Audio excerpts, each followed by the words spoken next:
He got fired I've for wanted to saying, say "You this don't for a own my while. voice." By noon, his replacement Me too, never Dante. shows. Only a new CEO does. I just didn't And know the first how. person she walks toward is him.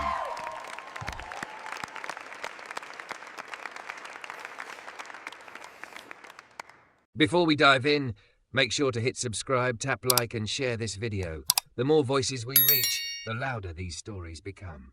And drop your city in the comments. Let's see where love finds us. The building glittered like it was too good for the people inside. Late evenings, when the last high heels clicked toward the exit and the automatic doors sighed shut, Dante Cole finally had room to breathe. The lobby of Stratus 1 Tower stretched wide and echoing around him. Marble floors reflecting glass walls, chrome elevators, a chandelier that looked like a frozen burst of stars. He parked his cleaning cart by the security desk and pulled on fresh gloves, feeling that familiar shift inside. Daytime pretending he's invisible, nighttime he actually is. He liked the quiet, the hum of the air conditioning, the whisper of the mop over the floor, the way his own reflection moved in the glass, tall and solid, dark brown skin and tired eyes under the brim of his navy cap. D. Cole. Facilities. The patch on his chest read. People rarely looked long enough to read it. He could still hear his mother's voice in his head. Don't make yourself smaller just because they don't see you. You know who you are. He did know. He was 32. He was the one who stayed when the pipes burst on a Sunday. The one who noticed the emergency exit that wouldn't latch. The one who kept the lobby from smelling like stale coffee and stress. But a janitor was all his badge said. So janitor was all they let themselves see. Cole! The sharp voice snapped across the lobby like a ruler on a desk. Dante's hands stilled on the mop handle. He turned. Richard Langston stood near the revolving doors, exactly where the last streaks of sunset painted gold across the floor. Vice President of Operations. White, tall, early 50s, with a gym membership he liked to talk about, salt and pepper hair styled like he woke up important. His suit probably cost more than Dante's yearly rent. His smile never reached his pale blue eyes. Evening, sir. Dante straightened up. Richard glanced at the floor like it was already disappointing him. That glass by the east doors? He pointed with the same finger he used in board meetings. It's streaked. Again. I thought we discussed standards. Dante followed his gaze. A faint mark from where a kid had pressed his hand there earlier, face smeared with something chocolate. Dante remembered the kid's mother dragging him away, mumbling an apology without ever looking at Dante. I was just about to get to it, Dante said. I started with the excuses, Richard cut in. Do you know what's happening tomorrow? Dante nodded. Everyone knew. It had been whispered in elevators, shouted in conference rooms, typed in frantic emails. The board had finally pushed out the old CEO. A new one was flying in tonight. Yes, sir, Dante said. New CEO. Richard smirked like the words amused him. Exactly. Which means eyes everywhere. Board members, investors, press, people who actually matter. His gaze flicked up and down Dante's body, from scuffed work boots to broad shoulders. I need this place perfect, not adequate. Dante's jaw flexed. In 4. Hold 2. Out 6. He didn't trust his mouth if he let the breath rush. I'll make sure it's perfect, he said evenly. One of the junior analysts, white, mid-20s, blazer too big, insecurity too obvious, hurried across the lobby, hugging her laptop. She caught a glimpse of Dante and Richard, eyes flicking between them, then looked down and rushed past. The revolving door whispered as she disappeared into the night. Richard stepped closer, so close Dante could smell his cologne. Expensive, sharp, a little cold. You know, Cole, Richard said quietly, we're about to become a whole different league. New leadership. New expectations. He tilted his head. Don't take this the wrong way, but some people just don't fit in certain pictures. There it was. That thing people said when they were about to say the thing they actually meant. Dante kept his gaze steady.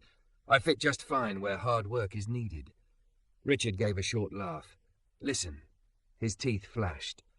You're just the black janitor. You mop, you sweep, you take out trash. No one is flying in from New York to hear your thoughts, okay? So don't start thinking your opinion is part of the package. The words hit like a punch to the chest. It wasn't the first time anyone had said something like that to him.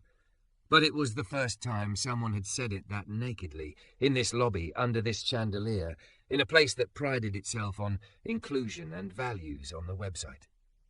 Behind them, security guard Jacob shifted, eyes flickering up from his phone. A pair of temps by the reception desk went suddenly quiet, pretending to organize a stack of folders that didn't need organizing. Dante felt his mom's face in his mind. Deep brown skin, calloused hands, the way she'd straighten her back when someone tried to make her small. He felt his own spine straighten now. "With respect, sir," Dante said slowly, "I'm not just anything." Richard's brows shot up. "Excuse me?" "I'm not just the janitor," Dante repeated, pulse thudding in his ears. His voice stayed low, even. "This building runs smoother because of what I do. People feel safe walking in here because it's clean, because the emergency lights work, because I check the things no one else notices. That matters, whether you think it does or not." Silence stretched over marble and glass. Jacob's eyes widened. One of the temps bit her lip. Somewhere, the elevator doors slid open with a soft chime, but no one moved. Richard blinked and then let out a small, stunned laugh. "Wow, okay, so that's what we're doing." He took a step closer still, invading Dante's space.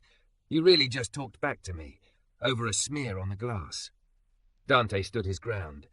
He had a foot on Richard in height, easy, broad shoulders that could make him look intimidating if he wanted them to. He didn't want that. He wanted to breathe and not swallow himself to fit into the corners of this place. "I talked back," Dante said, "because you disrespected me." Richard's expression cooled like someone had shut a door behind his eyes.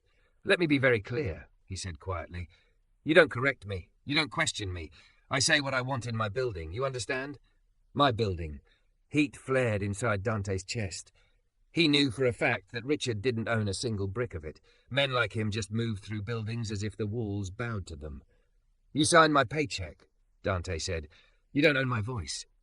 The words came out before he could stop them. For half a second, he felt light, weightless. Like he'd stepped off a ledge on purpose. Richard's face went red, then pale. His jaw clenched so hard a nerve twitched near his temple.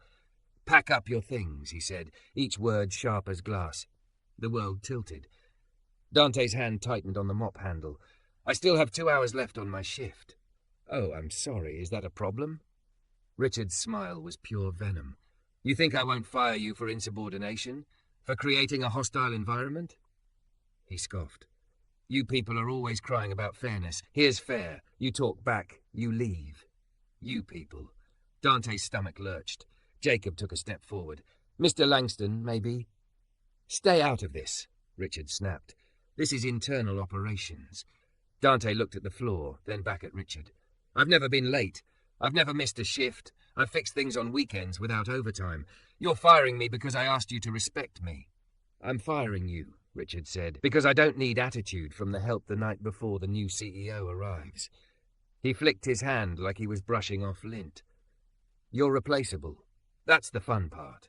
There are a dozen other men ready to push that mop without talking back." The words stung more than Dante wanted to admit. Replaceable. Like his years here meant nothing. Like he was just another name on a schedule, not the man who knew which elevator stuck on rainy days, which pipe complained in the cold. He swallowed hard. His throat felt tight. "So that's it." "That's it," Richard said. "Turn in your badge at security. I'll inform HR in the morning." He smirked. "Assuming the new CEO doesn't clean house and toss half of your department out anyway." Dante forced himself to nod. If he stayed, he might say something he couldn't take back, might put his hands around a man he wasn't allowed to touch. He turned away, hands shaking just enough that he gripped the cart to steady them. In 4. Hold 2. Out 6.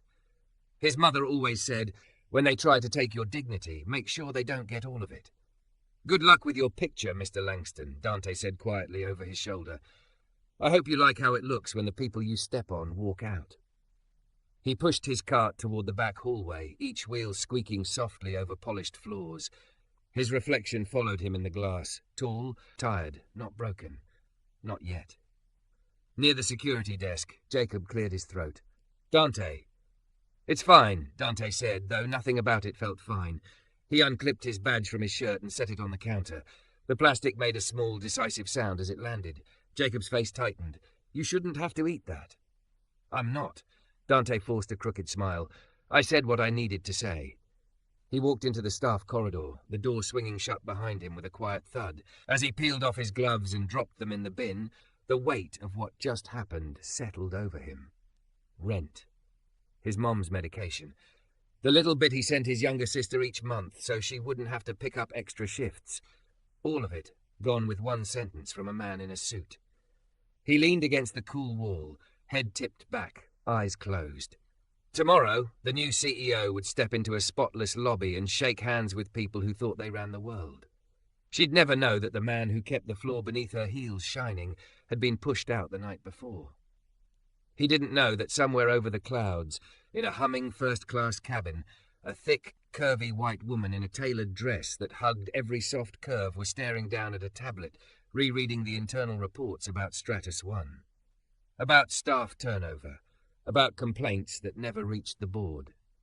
She paused over a line about facilities, overnight lead, Dante Cole, and her fingers lingered on his name a moment longer than necessary. But Dante, washing his hands in an empty locker room, had no idea his story with this building, and with her, was only just beginning. Rain slicked the city in silver the morning the car pulled up to Stratus 1 Tower. The driver hurried out to open the door, umbrella already up. But the woman who stepped onto the wet pavement moved like she didn't need protection from anything.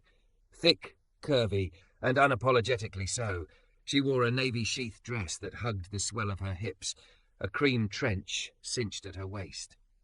Her legs disappeared into dark tights and sensible heels that still managed to look expensive. Long blonde hair, blown out into soft waves, brushed her shoulders. Her face was all soft lines and sharp focus, heart-shaped, full mouth, pale green eyes that scanned the building like it was a puzzle she'd already started solving. Riley Quinn, new CEO. She looked up at the glass facade, at the chandelier glinting beyond the revolving doors, and felt the familiar mix in her chest, dread and purpose. The board had called this place a sleeping giant. They'd also used words like stagnant culture and operations bottleneck. They'd slid over the word toxic like it was a stain they couldn't quite admit was theirs. Riley took one breath in the cool rain air, then stepped inside. The lobby smelled faintly of lemon and fresh coffee. The floors shone like black water. Riley's heels clicked loud in the hush as executives converged, all suits and smiles. "Miss Quinn," a short, balding man in a navy suit said, stepping forward with both hands outstretched.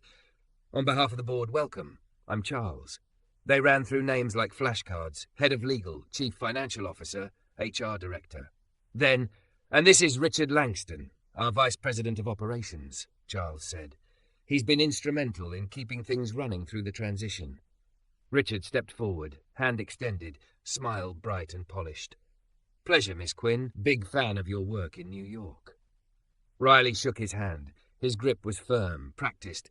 His eyes flicked down her body for a fraction of a second before snapping back to her face, the way men did when they thought they were subtle. "Please," she said. "Riley." "Then you'll have to call me Richard," he replied, chuckling like they'd shared something. She smiled back, professional. Her eyes swept the lobby instead. The shine on the floor, no trash in sight. The scent of disinfectant, but not sharp enough to be harsh. Someone cared about details down here. "Who's your overnight facilities lead?" she asked almost casually. Richard blinked. "Facilities? We have a whole team. Day, evening, overnight. Why?" "Because this lobby looks like a showroom at 8 in the morning," she said. "That doesn't happen by accident." He laughed lightly. Well, we did have a guy, Dante Cole, hard worker, bit temperamental." His mouth tightened. "As of last night, he's no longer with us. Insubordination. I can brief you later. You don't need to worry about that level." Something in the way he said, "that level," made Riley's shoulders stiffen under her coat. She let none of it reach her face. "I'd like that briefing this morning," she said, "and I'd like HR to send me his file." Richard hesitated. "Of course," he said brightly, "happy to give you the full picture." They moved into the elevator, pressed between polished wood and brushed steel. Riley watched the floor numbers tick upward as she listened to executives talk forecasts and key clients. But her mind kept circling that name. Dante Cole. Overnight lead. Terminated last night, her first night en route.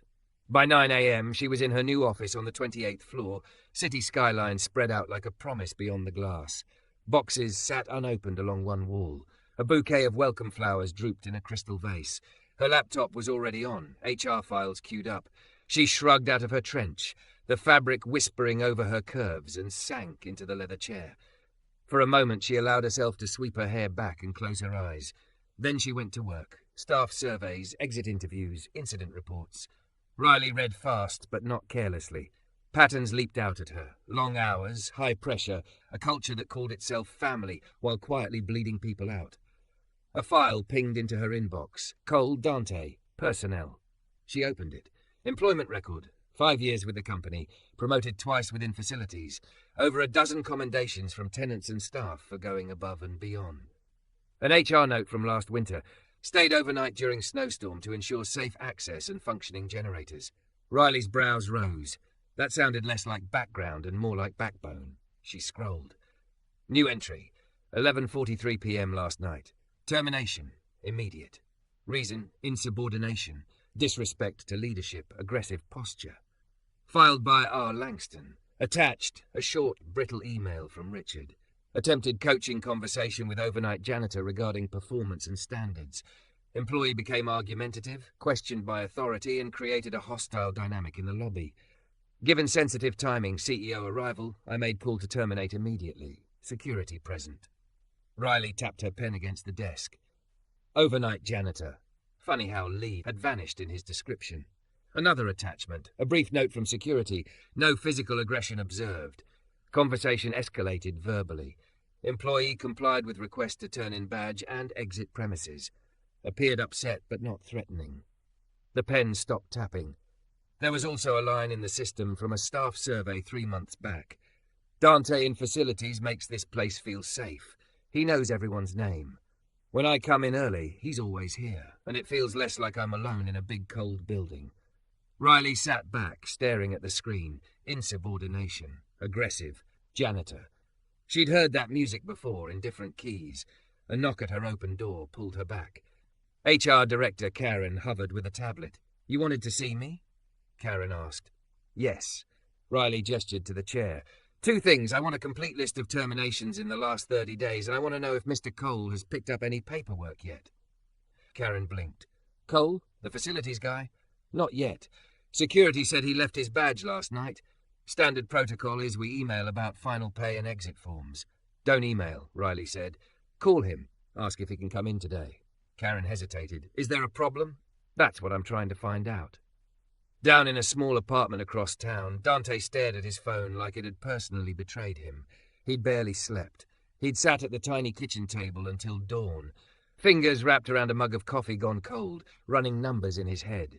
Rent, Mom's prescriptions, his sister's tuition. The question of what now was a weight on his chest. When his phone buzzed with an unknown number, he almost didn't answer. Hello? Hi, is this Mr. Cole?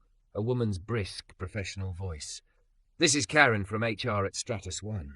His stomach clenched. Yeah. I'm calling about your exit paperwork and final pay.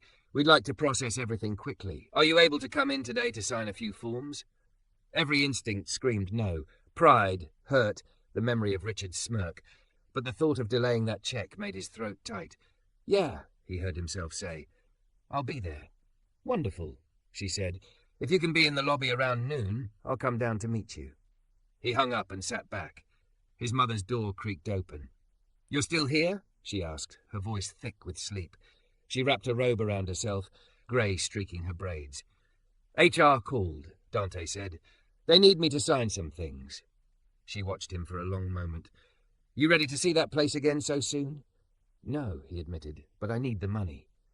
She shuffled closer, taking his face in her hands like she had when he was small. Remember, baby, you didn't leave because you were less. You left because a man couldn't stand to hear you say you weren't less. He exhaled, eyes burning. That doesn't help with the bills, Ma. No, she said softly, but it helps with the part of you that'll walk through those doors.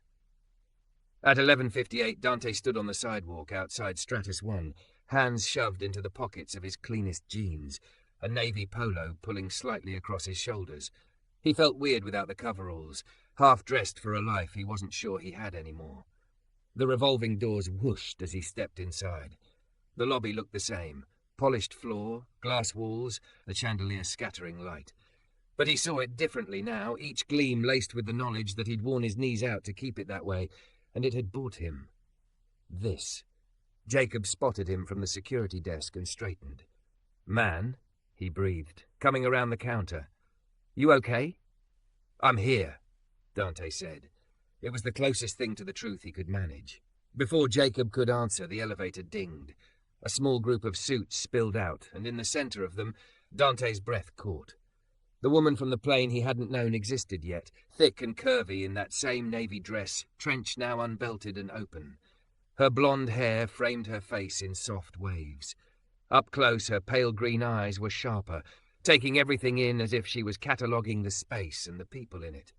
She was talking to Charles when her gaze slid toward the security desk, toward the tall black man in a polo who looked like he was trying not to take up too much room. Their eyes met. Something like static jumped through Dante's chest. Riley studied him. Broad shoulders, hands that looked like they'd carried weight for other people their whole lives, a face that was serious but not closed, eyes dark and watchful. She recognized the name from the file before she recognized the shape of him from the lobby. "Is that—" she started. Richard stepped neatly into her line of sight. "Riley, if we move quickly, we can still make the client lunch." She sidestepped him just enough to keep Dante in view. "Give me a minute. I need to speak with someone." Richard frowned. "We really shouldn't be." "Richard." She turned to him fully, her smile thin. "Schedule can wait. This can't." She walked away before he could object. The lobby seemed to hush all over again as her heels tapped toward Dante. Executives slowed. Reception pretended to check emails harder. "Mr. Cole?" Riley asked when she reached him. His name sounded different in her mouth, less like a label, more like a question. "Yes," he said, forcing himself not to look away. "That's me."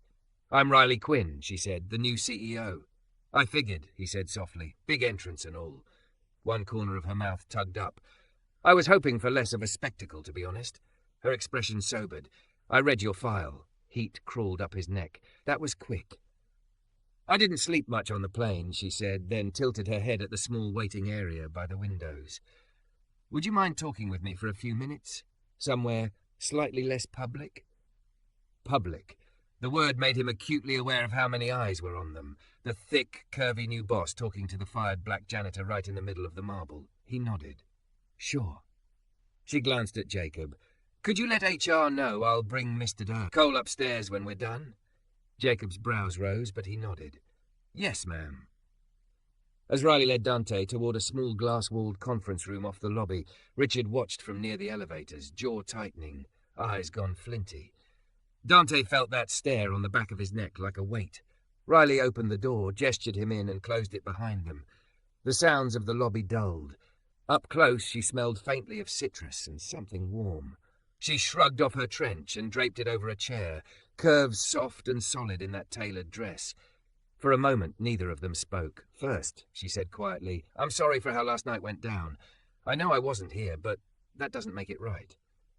Dante let out a breath that was half laugh, half disbelief. "That's new." "What is?" "A leader apologizing for something they didn't personally do." He met her eyes. "Usually I just hear, well, that's unfortunate, but policy is policy." Her gaze didn't waver. "Policy is something we write," she said. "It's not gravity." She sat, gesturing for him to do the same. "Tell me what happened in your own words." He hesitated. Every part of him wanted to say it didn't matter, to take the check and walk away. But something in the way she was watching him, like she genuinely wanted the truth, not ammunition, unlocked his jaw. He told her. He kept it simple. The smear on the glass. The talk about people who matter. The words, "You're just the black janitor." The part where he said, "You sign my paycheck, you don't own my voice." When he repeated that line, his eyes flicked up, almost embarrassed. Riley's hands had folded together on the table. Now her fingers tightened. "That's what you said?" she asked. "Yeah." He gave a small shrug. "Guess that's the insubordination bit."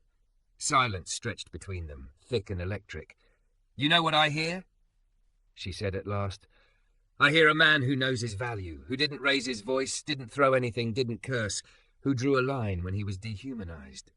Her voice trembled, just barely, on that last word. He looked at her, surprised. "You don't know me." "No," she said. But I've worked around enough men like Richard to recognize the pattern, the language, the way the story gets rewritten to make someone like you the problem. Someone like you. He flinched just slightly. She saw it. I mean, a man in a role people pretend is small so they don't have to see how much they depend on him, she clarified. A black man they've decided should be grateful for whatever scraps of respect they decide to throw his way. His throat worked. He didn't respond right away. You deserved better than what you got last night, Riley said quietly. From this company. From leadership. From us. He swallowed. People like me don't usually get better, he said. Not in places like this. Her eyes held his, steady, something fierce sparking behind the softness. Then maybe, she said, it's time this place stops being what it's always been.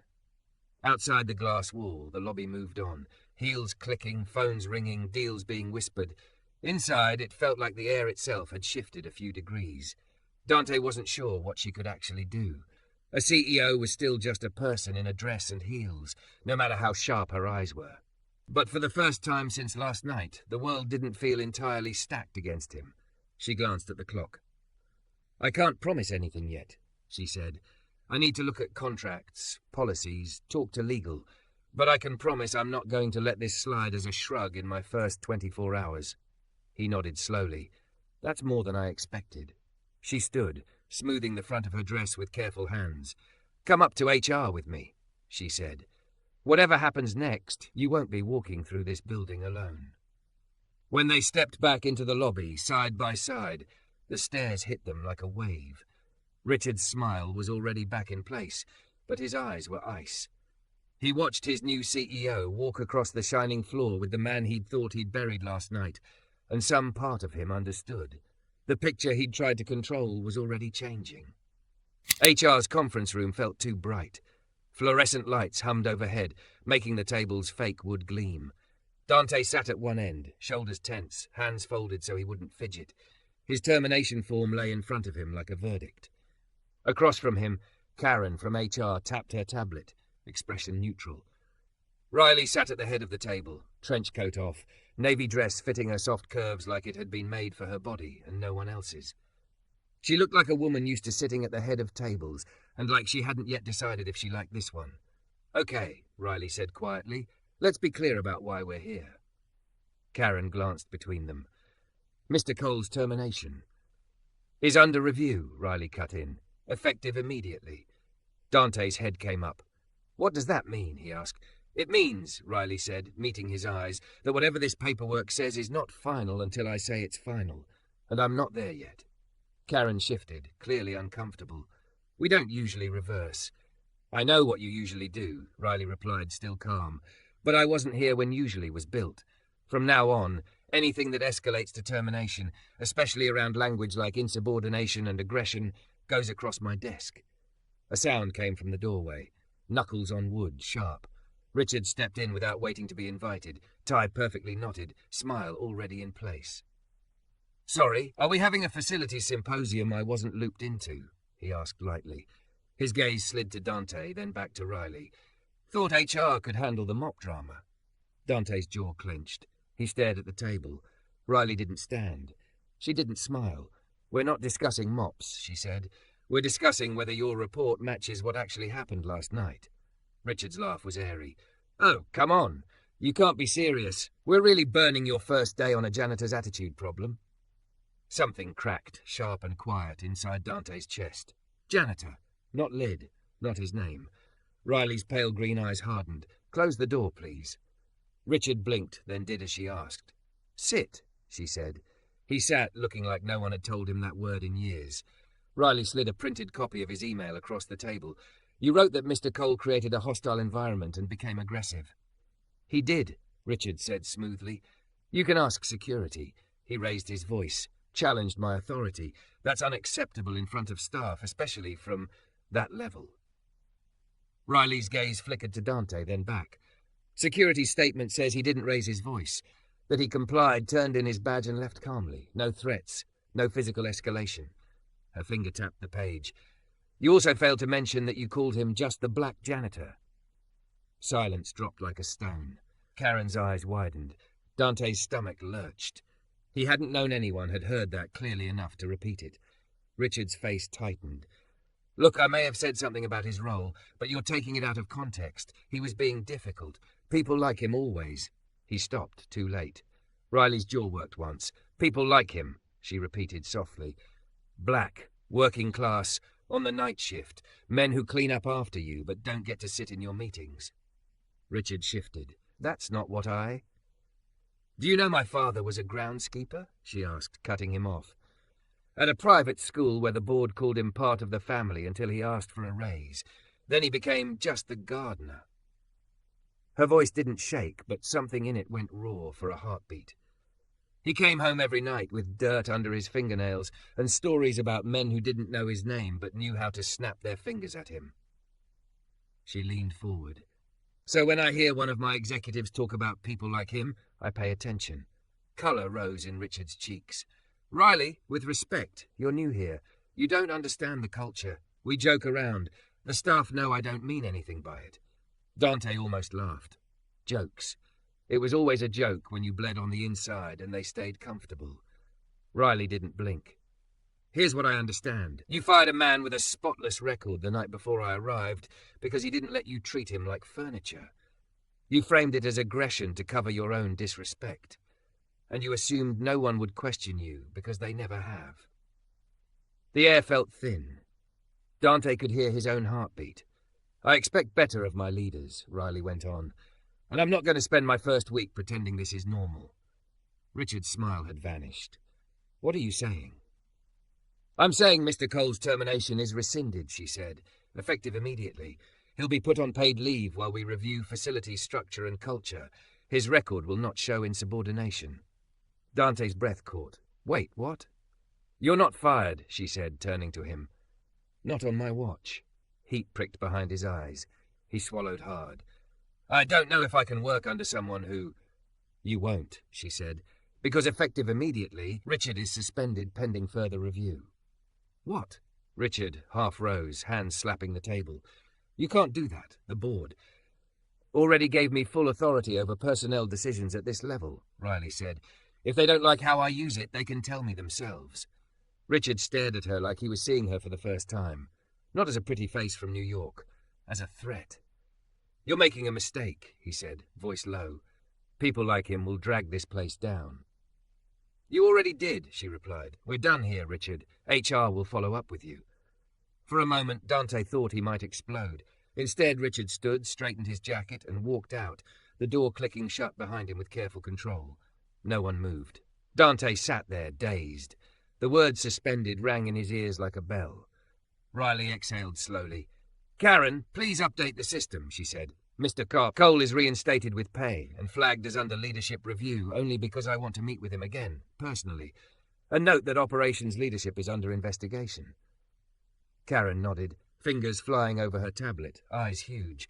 When she slipped out, it left just Dante and Riley. He pressed his palms against his thighs to stop them shaking. You didn't have to do that, he said hoarsely. Yes, she said simply. I did. He looked up at her. You barely know me. Her gaze softened. I know enough.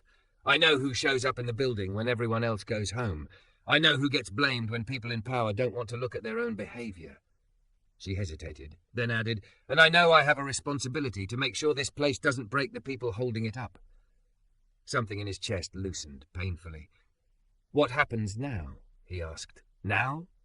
She allowed herself a small, tired smile. Now I spend the next few weeks tearing out rot. And you, she tilted her head, you take the time you need. Paid. No badge. No cleaning. Just breathe. And if you're willing, when I'm ready, we sit down and talk about what this building could be if you came back. He swallowed. You actually want my opinion? I'd be an idiot not to, she said. You know this place better than half the people on the executive floor. He didn't know what to say to that, so he just nodded. When he finally stepped back into the lobby, Jacob looked up, eyes searching. Well? Jacob asked. Dante let out a breath that felt like it had been sitting in his lungs since last night. I'm not fired, he said, still testing the words. I'm on paid leave. Jacob's face broke into a grin. Man, look at God, or, you know. He glanced toward the elevator. Look at the new boss.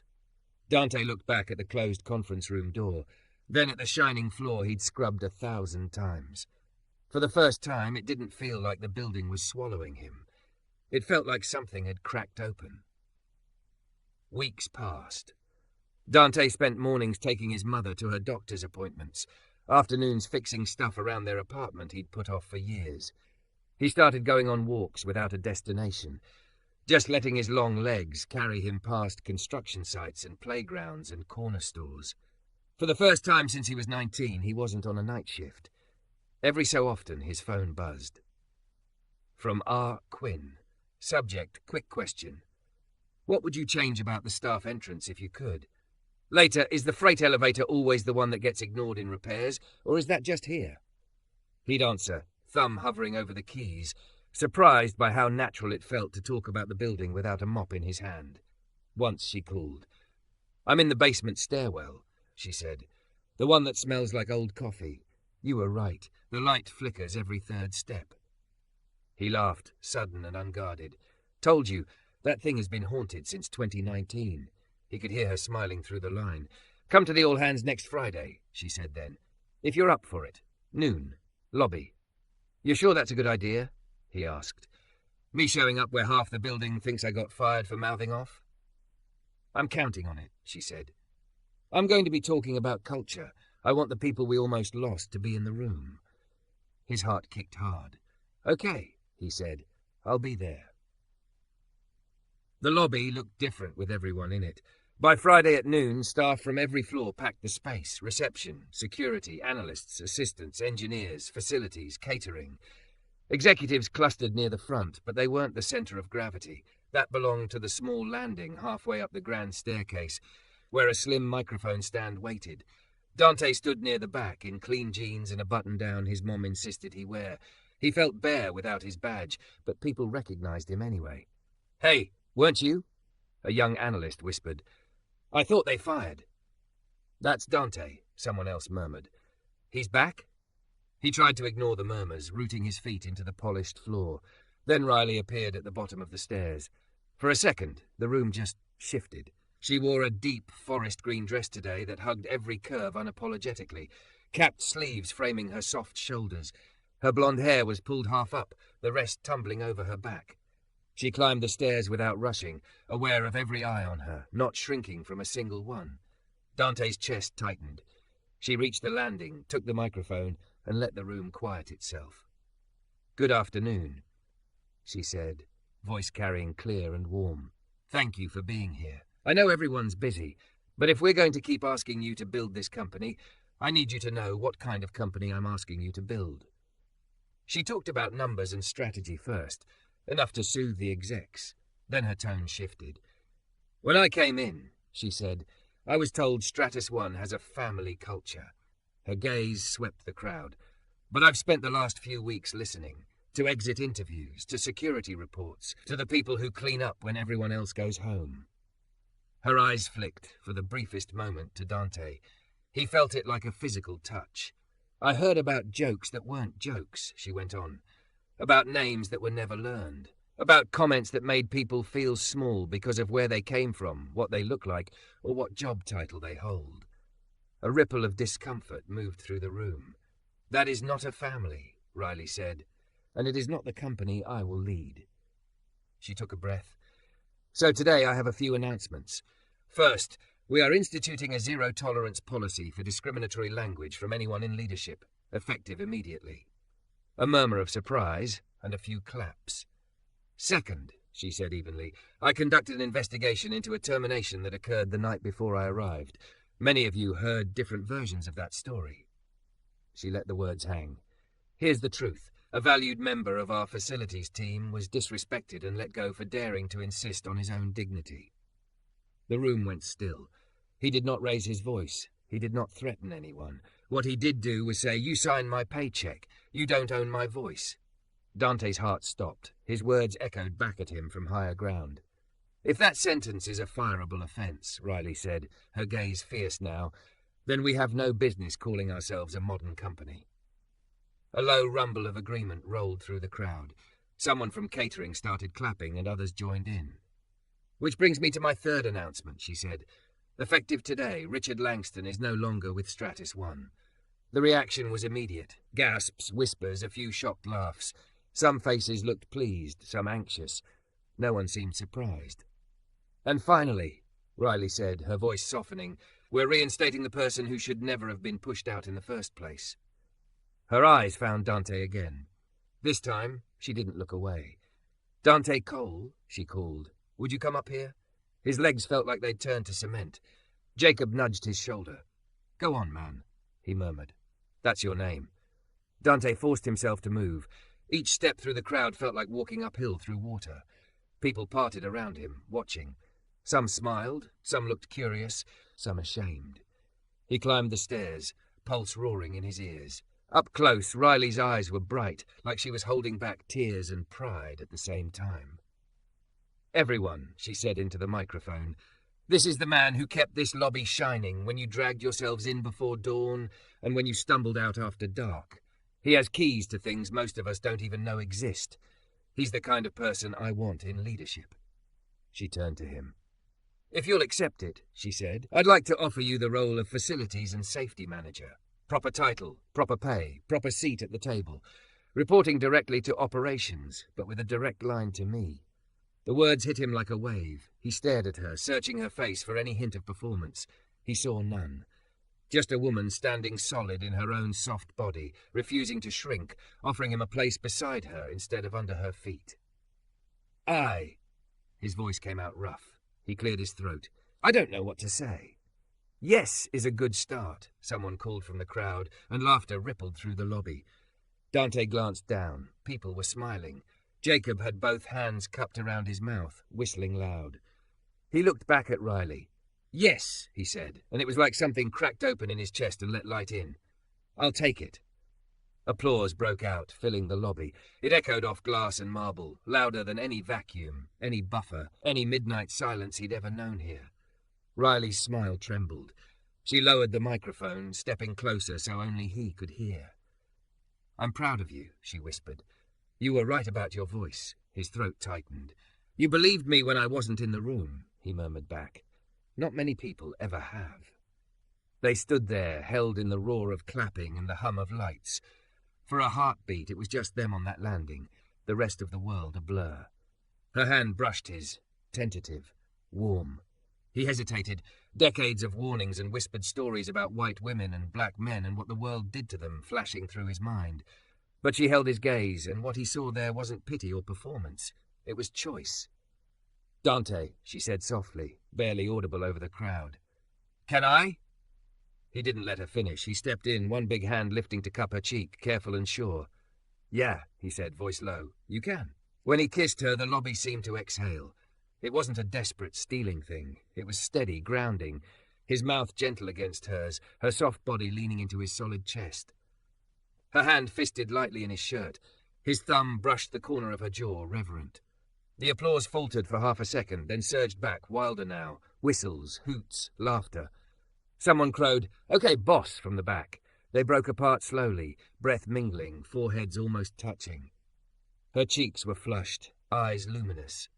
Well, she said softly, a little breathless, that wasn't very subtle. He huffed a shaky laugh. Guess we're done being invisible. She squeezed his hand. Let them see, she murmured. You're not just anything, Dante Cole, and I want the whole damn building to know it.